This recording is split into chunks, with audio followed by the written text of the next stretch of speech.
تسا نبی دی ناموس نال غداریاں کر کے پیسے لڑ دے ہو قوماں کولو، تمہیں پتہ ہی نہیں ہے حضور کی عزت کا مسئلہ کیا ہے. تو رب سب سے بڑا غیور ہے. حضور نے فرمایا سب تو بڑا غیرت مند رب ہے. جناب یوسف علیہ السلام دے بھائیاں نے جناب یوسف علیہ السلام نو کھوہ وچ سٹیا نا تے قافلہ آ گیا، انہیں ڈول پایا تے جناب یوسف ڈول پکڑ کے تے کنویں دے باہر آ گئے. قالو یا بشرا ھذا غلام، وہ کہنے لگے وہ کتنی خوشخبری والی بات ہے، یہ وچوں بچہ خوبصورت نکل آیا.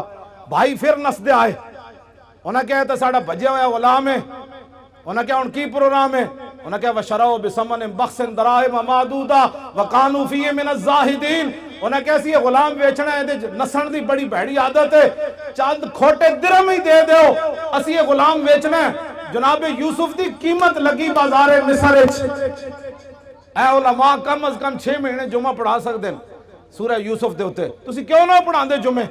سورہ یوسف پڑھ کے دسو قوم نو کہ جناب یوسف دی صرف قیمت پئی ہے بازار وچ. رب 7 سال قات لے آیا مصر وچ، 7 سال قات سالی آ گئی. دودھ پیندا بچہ بھی جدو جناب یوسف دے پیراں وچ وکیا نہیں سی نا، دودھ پیندا بچہ بھی جدو ماں پہ ویچ کے نہیں سننا گئے، اس وقت تا رب قات نہیں ہٹایا. رب اپنے نبیوں دی عزت دے بارے اتنا غیور ہے، وہ تو جناب یوسف ہے. اور امام الانبیاء کی بات تو ہے ہی نرالی. اسے زندگی نو کچھ نہیں کرنا، اسے زندگی نو. حضرت خبیب بن عدی دی قبر ہے جی کدھر نشان؟ حضرت خبیب بن عدی صحابی رسول دی قبر دا نشان ہے. مشرکین مکہ نے آپ نو سولیوں تے بدھیا، پہلے سولیوں تے بن کے نا پھر انہاں پورے عرب نو بلایا. انہاں کیا امام الانبیاء دے غلامہ نے جدہ جدہ بندہ ماریا، جنہوں نقصان پہنچایا. ایک غلام قابو آ گیا خبیب بن عدی، اسی نو بند دیتا ہے سولیوں تے. آؤ تے تلواراں تے نیزے لے آؤ تے چھرے لے آؤ تے چاقو لے آؤ تے تیر لے آؤ. ایک بندے کو تسی بدلہ لو. تسی سوچ سکتے ہو ایک بندے کو کتنا بدلہ انہاں لے ہونا. سب تو زیادہ ظلم خبیب بن عدی نال ہویا. انہاں کینچیاں نال آ کے آپ دا ایک ایک جسم کٹیا اور آپ نے پھر تختہ دار ہوتے ترانہ پڑھیا.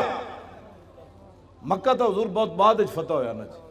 آپ نے جتھے مقام تنعیم ہے نا مسجد عائشہ، اس مقام ہوتے آپ نے تختہ دار جدو آپ دا جسم کٹ رہے سن نا اور دوروں ہٹ کے نشانہ بن رہے سن. لو تو نہیں سی نا، خبیب بن عدی دا جسم تا انسان والا ہی سی نا. دوروں ہٹ کے انہاں دے نشانہ باز، دوروں ہٹ کے آپ تے تلواراں نال آپ تے چھوڑے لا رہے سن. ایک ایک جسم نے ایک چھوڑے جو لکڑی دے چھوڑے لاندے انج لا رہے سن تے آپ انج تختہ دار ہوتے بدھے ہوئے سن. تے آپ نے انہوں نے ویکھ کے فرمایا تم کیا سمجھتے ہو کہ میں نے جن کا کلمہ پڑھا ہے میں بے وفائی کر جاؤں گا؟ آپ نے تختہ دار ہوتے پھر ترانہ پڑھیا اور ترانہ تا محفوظ رہ گیا کہ حضرت سعید بن عامر الجمحی بعد جدو مسلمان ہوئے تے حمص دے گورنر بنے تے فاروق اعظم کو شکایت آئیاں بھئی گورنر نو مرگی دی بیماری ہے. 4 شکایتان اے علماء بیان کرو. اور کیوں نہ بیان کر دے تسی سیاست؟ انہوں نے کہا رسول اللہ 10 سال خود سیاست کی تھی، ممبر تے بھی حضور ہی بیٹھے، تخت تے بھی حضور ہی بیٹھے، عدالتہ بھی رسول اللہ دیا سن، بازارہ بھی حضور دا دین سی. کیوں نہیں تسی بیان کر دے؟ تو انہوں کمیٹیاں کہہ دیاں مولی صاحب تسی سیاست دان ہو گئے ہو. انہوں نے کہا جس نبی دا میں کلمہ پڑھیا اور نبی نے سیاست کی تھی. یہ حضور تاں گل محفوظ رہ گئی کہ سعید بن عامر جڑے اس موقع تے موجود سن نہ جو کلمہ نہیں سی انہاں پڑھیا، بعد جو انہاں کلمہ پڑھ لیا. انہاں پھر صحابہ نو دسیا سی کہ انہاں نہ تے آپ نو جدو حضرت عمر کو 4 شکایتاں آئیاں نا بھئی انہوں مرگی دی بیماری، حضرت عمر نے حمص سے جو طلب کیتا. میں جدو حمص دی حدود داخل ہویا نا جی ملک شام جدو میں گئے سی تو میری اکھاں رون لگ پئیاں سن کہ اے او شہر ہے جدے وچ گورنر حضرت سعید بن عامر الجمحی. قبر میں نو نہیں ملی، میں اتھے حاضری ضرور دی خالد بن ولید دی قبر تے، آپ دی قبر میں نو مل گئی، میں اتھے حاضری دیتی. بہرحال سعید بن عامر الجمحی جدو حضرت عمر کو آئے نا 4 شکایتاں سن، انہاں وچ ایک مرگی دی بیماری. آپ نے فرمایا تو انہوں مرگی دی بیماری روزانہ ڈھائے پاندے ہو، بے ہوش ہو جاندے ہو؟